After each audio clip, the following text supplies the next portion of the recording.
शैलजा, अब इस स्थिति में सबसे अच्छा विकल्प अगर किसी से बातचीत करना है तो वो शख्स अब हमारे साथ मौजूद है इस पैनल में, और वो है राजेश अग्रवाल। लंबी अवधि के निवेश के विकल्पों पर बातचीत करने के लिए। राजेश जी, सबसे पहला यक्ष प्रश्न तो यही रहेगा, एचयूएल के 3 दिन के अगर आप देखें इस बिहेवियर ने, और वॉल्यूम्स में इसके 4% का इजाफा बाजार को इतना परेशान करके चला गया कि पूरा का पूरा एफएमसीजी बास्केट क्रैश होकर मात्र 5 सेशन में 200 एमओ पे आ गया है। आपकी अप्रोच एचयूएल के नतीजों के बाद क्या थी? आई मीन क्लाइंट्स को सजेशन क्या दिया आपने एफएमसीजी स्टॉक्स में, और अभी इस डिप के बाद किन एफएमसीजी स्टॉक्स में आप इंटरेस्टेड हैं? गुड आफ्टरनून वीरेंद्र जी, शैलेंद्र जी, बाकी जो पैनल में मित्रगण हैं। आपने ठीक कहा कि एचयूएल के जब नतीजे आए थे तो पहले एक बार अगर आपको ध्यान हो तो नतीजों के बाद उछाल देखा गया, और जैसे ही वॉल्यूम के फिगर आए कि सिर्फ 4% के वॉल्यूम ग्रोथ हुई थी, उसके बाद ही एक कट देखा गया, और जिसका पूरा खामियाजा पूरे एफएमसीजी पैक में देख रहे हैं, क्योंकि लगा फिर सबको लगने लगा कि प्राय सभी जगह वॉल्यूम ग्रोथ में उतनी बढ़त नहीं आएगी जितनी की एक्सपेक्टेशन थी। खास करके रूरल साइड से वॉल्यूम में दबाव देखा गया, ये तो अपनी जगह है। लेकिन अगर वैल्यूएशन भी देखेंगे ना तो पिछले साल भर में या 1.5 साल में जिस तरीके की तेज़ी चली है उसमें प्राय सभी एफएमसीजी स्टॉक्स ने अच्छा खासा रनअप दिखाया, जिसके कारण से वॉल्यूम बहुत स्ट्रेच हो गए थे। कंपनियां सारी अच्छी है, फिर वो चाहे हिंदुस्तान लीवर हो, मैरिको हो, गॉडरेज हो, लेकिन इस वक्त भी इतनी कट के बाद भी थोड़ा वैल्यूएशन स्ट्रेच्ड है। मैं समझता हूँ कि अगर थोड़ा सा करेक्शन और यहाँ से आता है और तो 12 से 18 महीने के जो लोग हैं उनके लिए एक अच्छा निवेश का मौका साबित होगा।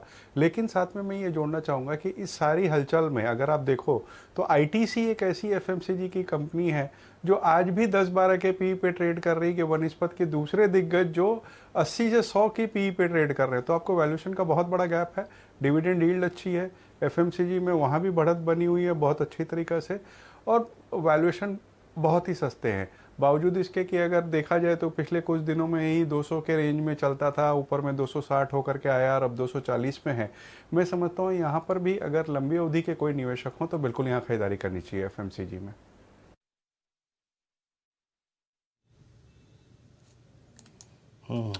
लंबी समय अवधि के हो निवेशक तो एफएमसीजी में आपका प्रेफर्ड पिक रहेगा आईटीसी। ओके, 234 इस पे आप कह सकते हैं कि डैमेज सबसे कम हुआ है पिछले कुछ दिनों में। राजेश जी, जो जौहर एचडीएफसी बैंक ने दिखाया और जो जौहर कल और परसों में कोटक महिंद्रा बैंक ने दिखाया, आईसीआईसीआई बैंक चला है, बहुत स्ट्रांग मूव दिया है, और अगर आप देखें इसने 12 अक्टूबर से लेकर एक ऑलमोस्ट वर्टिकल स्विंग दिया है करीब 60 रुपए का, 10% का। आप prior two numbers ICICI bank को लेना चाहेंगे राजेश अग्रवाल जी? जी बिल्कुल लेना चाहेंगे, क्योंकि अगर आप देखें तो ये जो मूव आई है ना आईसीआईसीआई बैंक में, ये लास्ट कुछ एक ट्रेडिंग सेशन में ही आई है। अदरवाइज लगातार अंडर परफॉर्म करता आ रहा था, फिर वो चाहे एचडीएफसी बैंक के साथ हो कंपेयर कर लीजिए या इंडसइंड या कोटक के साथ कर लीजिए। बावजूद उसके कि जैसे सुमित अभी बता रहे थे कि नंबर्स बेहद शानदार आने वाले हैं, और सबसे बड़ी बात है कि वैल्यूएशन अगर आप देखोगे ना तो दूसरे जो लिस्टेड प्राइवेट सेक्टर बैंक्स हैं उससे बहुत सस्ते वैल्यूएशन पे है। मैं समझता हूँ कि प्राइवेट सेक्टर बैंक्स में इस वक्त अगर कोई एक्सपोजर लानी स्टॉक है तो कोटक महिंद्रा और आईसीआईसीआई बैंक है, जिसको अगर आप कम से कम 2 क्वार्टर का व्यू लेके चलिए तो मुझे आश्चर्य नहीं होगा कि यहाँ से बहुत अच्छी बढ़त की उम्मीद की जा सकती है। राजेश अग्रवाल जी, अर्निंग सीजन चल रहा है, मुझे मालूम है आपने कोई ना कोई मिड कैप में एक सितारा डाल के रखा होगा जहां पर आपकी नज़र होगी, आपके हाउस की नज़र होगी। मिड कैप में स्पेशली इस डिप के बाद जो पिछले एक हफ्ते में आया है, कोई खास स्टॉक आइडेंटिफाई करके रखा है क्या? देखिए 2 स्टॉक देना चाहूँगा वीरेंद्र जी। पहला तो आईएफबी इंडस्ट्रीज़ का रहेगा, जिसका हमारा लक्ष्य 1500 रुपये का है। इंजीनियरिंग और होम अप्लायंसेज में कंपनी है। इंजीनियरिंग की ऑर्डर बुक अगर आप देखेंगे तो बहुत स्ट्रांग है, ऑटो सेक्टर को केटर करती है। और होम अप्लायंसेज में खास करके माइक्रोवेव और वॉशिंग मशीन में जो इनकी डिमांड बढ़ी हुई है ना लॉकडाउन वगैरह पीरियड में, वहाँ से नंबर्स बहुत अच्छे आने हैं। इवन इंडस्ट्रियल अप्लायंसेज में जो कि केटर करती है लॉन्ड्री सेगमेंट को, वहाँ से बहुत अच्छे नंबर्स है। कहने का दारोमदार ये है कि सारे सेगमेंट बहुत अच्छा कारोबार कर रहे हैं। पहली तिमाही में अगर आप देखेंगे तो 99% के आसपास टॉप लाइन की जंप थी। हालांकि बॉटम लाइन खराब आई थी क्योंकि रॉ मटेरियल के प्राइसेस ऊपर थे और वेज हाइक्स हुई थी। लेकिन हमें लगता है आने वाले दिनों में नंबर्स बेहद शानदार आएंगे। 1500 के टारगेट के साथ यहाँ खरीदारी करनी चाहिए। और दूसरा स्टॉक एस्ट्रल पॉली का रहेगा। जहां कंपनी पीवीसी पाइप्स में है, एडेसिव में है। उड़ीसा का जो इनका एक्सपेंशन था वो कोविड के कारण से थोड़ा डिले हो गया है, नवंबर तक वहाँ एक्सपेंशन प्रोडक्शन चालू हो जाएगा।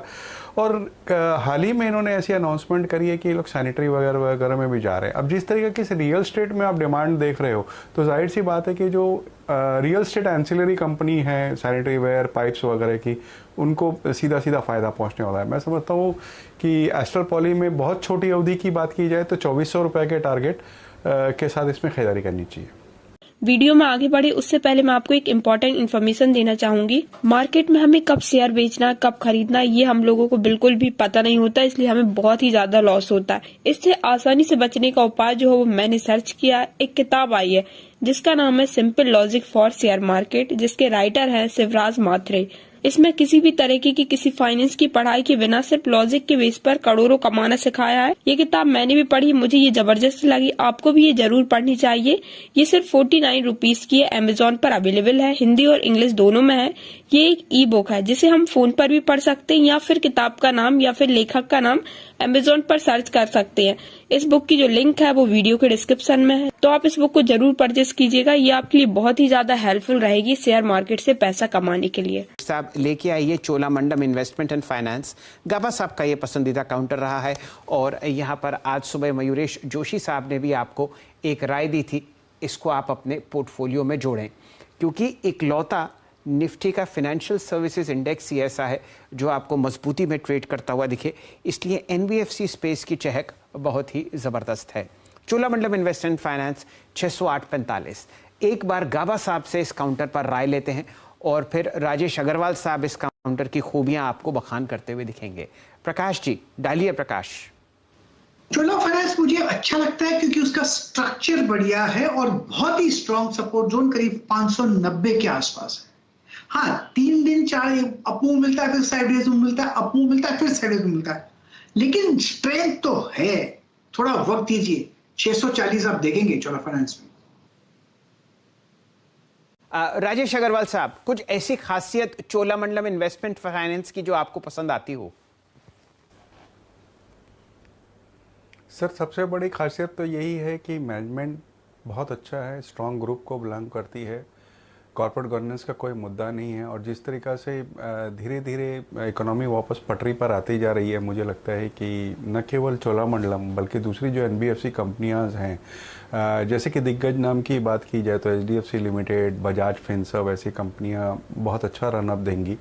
इवन कोटक को अगर एनबीएफसी नहीं गिन सकते, बैंक की बात कर रहा हूँ, तो उसमें भी अगर आप देखोगे तो बहुत सारे सेगमेंट हैं, इंश्योरेंस, ब्रोकिंग, सिक्योरिटी, सबसे ही बहुत अच्छे नंबर्स की उम्मीद है। और मैं समझता हूँ कोटक भी मौजूदा स्तर से कम 10-12% की बढ़त बहुत शॉर्ट टर्म में दे सकता है। चोलामंडलम नो डाउट एक बहुत ही बेहतर कंपनी, बेहतर मैनेजमेंट को बिलोंग करती है और जो उनकी फाइनेंसिंग की अगर आप बिजनेस देखेंगे तो वहाँ एसेट क्वालिटी का कोई उतना बड़ा इशू नहीं है जितनी कि दूसरों के साथ है। तो जाहिर तौर पर आपको इस डिप को खरीदने की चेष्टा करनी चाहिए।